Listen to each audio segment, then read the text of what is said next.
नमस्ते। आज हम एक भूले हुए नायक महाराजा सुहेलदेव की असाधारण कहानी को उन्होंने वो अद्वितीय वीरता के राजा, एक दूरदर्शी नेता और मानवता के सच्चे अवतार थे। उनकी कहानी साहस, धैर्य और न्याय के प्रति अटूट प्रतिबद्धता की कहानी है। ये एक ऐसी कहानी है जो पीढ़ी दर पीढ़ी चली आ रही है, जो विस्मय को प्रेरित करती है और कई लोगों के दिलों में देशभक्ति की लौ जगाती है। महाराजा सुहेलदेव ने 11वीं शताब्दी में श्रावस्ती राज्य पर शासन किया। उनका शासनकाल शांति, समृद्धि और अपनी प्रजा के प्रति अटूट समर्पण के लिए जाना जाता था। वह अपनी निष्पक्षता, सभी धर्मों के प्रति सम्मान और मानव जाति की अंतर्निहित अच्छाई में अपने विश्वास के लिए जाने जाते थे।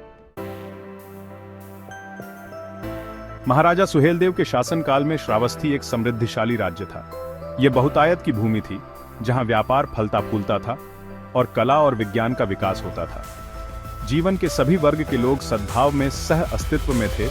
उनकी विविध संस्कृतियां और राज्य की संस्कृति को समृद्ध करती थीं। महाराजा सुहेलदेव एक न्यायप्रिय और दयालु शासक थे। वह एकता की शक्ति में विश्वास करते थे और भेदभाव से मुक्त समाज बनाने का प्रयास करते थे। मंदिर, मस्जिद और मठ साथ साथ खड़े थे, जो धार्मिक सहिष्णुता में उनके विश्वास का प्रमाण थे। हालांकि यह सद्भाव जल्द ही आक्रमण की आहट से खतरे में पड़ने वाला था। परिवर्तन की हवाएं अपने साथ एक आसन्न आक्रमण की खबर लेकर आईं। गाजी सालार मसूद, एक तुर्की सेनापति जो अपनी क्रूरता के लिए जाना जाता था, ने भारतीय उपमहाद्वीप पर अपनी निगाहें जमा ली। उसकी महत्वाकांक्षा की कोई सीमा नहीं थी। विजय की उसकी इच्छा शक्ति की एक अतृप्त भूख से प्रेरित थी। जैसे ही गाजी सालार मसूद और उसकी सेनाएं पूरे देश में फैल गईं, अपने पीछे विनाश का निशान छोड़ते हुए, महाराजा सुहेलदेव जानते थे कि उन्हें कार्य करना होगा। उनकी प्रजा की सुरक्षा, उनके जीवन जीने के तरीके का संरक्षण उनके कंधों पर टिका था। उन्होंने अत्याचार के सामने घुटने टेकने से इनकार कर दिया। इसके बजाय इस खतरे का सामना करने का विकल्प चुना।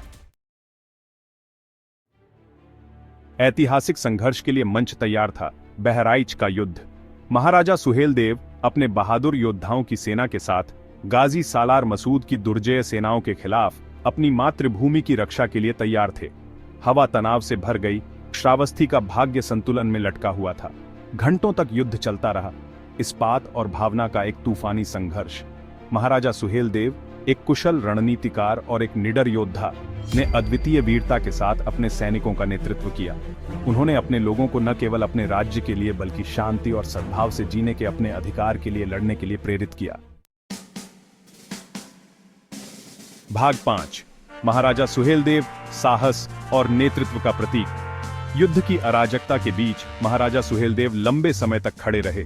उनका साहस अटूट था। वह घृणा या द्वेष से नहीं, बल्कि इस दृढ़ विश्वास के साथ लड़े कि वह अपने लोगों को अत्याचार से बचा रहे हैं। उनका नेतृत्व, ज्ञान और करुणा की विशेषता संघर्ष के सबसे अंधेरे घंटों में चमकता था। वह समझते थे कि सच्ची जीत केवल युद्ध के मैदान पर दुश्मन को हराने में नहीं, बल्कि विपरीत परिस्थितियों में भी मानवता के मूल्यों को बनाए रखने में है। उनके कार्य उनके सैनिकों के लिए एक प्रेरणा का काम करते थे, जो नए सिरे से जोश के साथ लड़े। उनकी आत्माओं को उनके राजा के अटूट संकल्प से बल मिला। भाग 6, विजय और उसके बाद एक न्यायपूर्ण शासन स्थापित करना। एक भयंकर और खूनी लड़ाई के बाद महाराजा सुहेलदेव और उनकी सेना विजयी हुई। गाजी सालार मसूद को हराया गया। बहराइच के मैदानों पर उसकी महत्वाकांक्षाएं चकनाचूर हो गईं। श्रावस्ती के लोग आनंदित हुए। उनके राजा ने उन्हें निश्चित विनाश से बचा लिया था। लेकिन महाराजा सुहेलदेव अपनी शानदार जीत के बावजूद जमीन से जुड़े रहे। वह समझ गए थे कि सच्चा नेतृत्व पुनर्निर्माण और उपचार में है। उन्होंने अपने राज्य में शांति और समृद्धि बहाल करने, घायलों की देखभाल करने और गिरे हुए लोगों के बलिदान का सम्मान करने पर ध्यान केंद्रित किया। भाग 7, सहिष्णुता और सद्भाव। सुहेलदेव के शासनकाल के आधार। युद्ध के बाद में महाराजा सुहेलदेव का असली चरित्र और भी तेजस्वी हो गया। उन्होंने पराजित सैनिकों के प्रति उल्लेखनीय करुणा दिखाई, उनके साथ सम्मान और सम्मान के साथ व्यवहार किया। वह समझ गए थे कि प्रतिशोध केवल हिंसा के चक्र को कायम रखेगा। उन्होंने उन लोगों के लिए दोस्ती का हाथ बढ़ाया जिन्होंने आत्मसमर्पण कर दिया था, जिससे उन्हें अपने राज्य के भीतर शांति से रहने की अनुमति मिली। क्षमा और सुलह के इस कार्य ने एक न्यायपूर्ण और दयालु शासक के रूप में उनकी छवि को मजबूत किया। एक ऐसे राजा जिसने अन्य सभी चीजों से ऊपर शांति को महत्व दिया। भाग 8। युद्ध के मैदान से परे सुहेलदेव की एकता की विरासत। महाराजा सुहेलदेव की विरासत युद्ध के मैदान से कहीं आगे तक फैली हुई है। उन्हें न केवल उनके सैन्य कौशल के लिए बल्कि न्याय, सहिष्णुता और एकता के प्रति उनकी अटूट प्रतिबद्धता के लिए याद किया जाता है। उनका शासन आशा की किरण का काम करता है, विपरीत परिस्थितियों पर काबू पाने के लिए मानव आत्मा की शक्ति का प्रमाण है। उनकी कहानी हमें याद दिलाती है कि सच्ची ताकत पाशविक बल में नहीं, बल्कि करुणा में, विविधता को अपनाने में और सामूहिक भलाई के लिए प्रयास करने में है। यह एक ऐसा संदेश है जो आज भी गूंजता है, जो हमें अक्सर मतभेदों से विभाजित दुनिया में एकता के महत्व की याद दिलाता है। भाग 9। आज के लिए एक प्रकाश स्तंभ, सुहेलदेव का मानवता का संदेश। आज की दुनिया में जहां संघर्ष और विभाजन प्रचंड प्रतीत होते हैं, महाराजा सुहेलदेव का एकता और सहिष्णुता का संदेश बहुत प्रासंगिक है। वह हमें अपने मतभेदों से परे देखने और उस अंतर्निहित मानवता को पहचानने के महत्व को सिखाते हैं जो हम सभी को बांधती है। उनकी कहानी एक सामयिक अनुस्मारक के रूप में कार्य करती है कि हमें समझ और सहानुभूति के पुलों का निर्माण करने का प्रयास करना चाहिए। घृणा और पूर्वाग्रह को उसके सभी रूपों में अस्वीकार करना चाहिए, क्योंकि एकता और करुणा के माध्यम से ही हम सभी के लिए एक न्यायपूर्ण और न्यायसंगत दुनिया बनाने की आशा कर सकते हैं।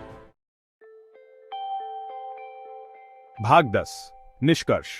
महाराजा सुहेलदेव की स्थायी प्रासंगिकता। महाराजा सुहेलदेव की कहानी मानवता की अदम्य भावना का प्रमाण है। यह एक ऐसी कहानी है जो समय और भूगोल की सीमाओं को पार करती है, आने वाली पीढ़ियों के लिए मूल्यवान सबक प्रदान करती है।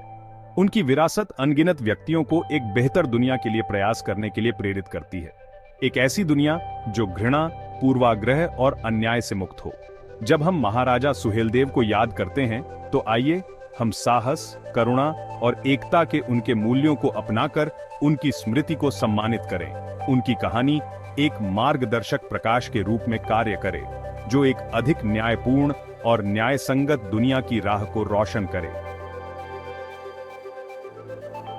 भाग 11। कार्य करने का आह्वान। सुहेलदेव के दृष्टिकोण को अपनाना। समय आ गया है कि हम महाराजा सुहेलदेव के जीवन और शिक्षाओं से प्रेरणा लें। आइए हम उन मूल्यों को बनाए रखने का संकल्प लें जिनके लिए वह खड़े थे: न्याय, सहिष्णुता और एकता। आइए हम एक ऐसे समाज के निर्माण की दिशा में काम करें जहां मतभेदों का जश्न मनाया जाए और जहां सभी को आगे बढ़ने का अवसर मिले। आइए हम शांति, समझ और सभी के लिए सम्मान को बढ़ावा देकर महाराजा सुहेलदेव की विरासत को आगे बढ़ाएं। आइए हम एक ऐसी दुनिया बनाने का प्रयास करें जहां एक न्यायपूर्ण और सामंजस्यपूर्ण समाज का उनका दृष्टिकोण वास्तविकता बने। धन्यवाद।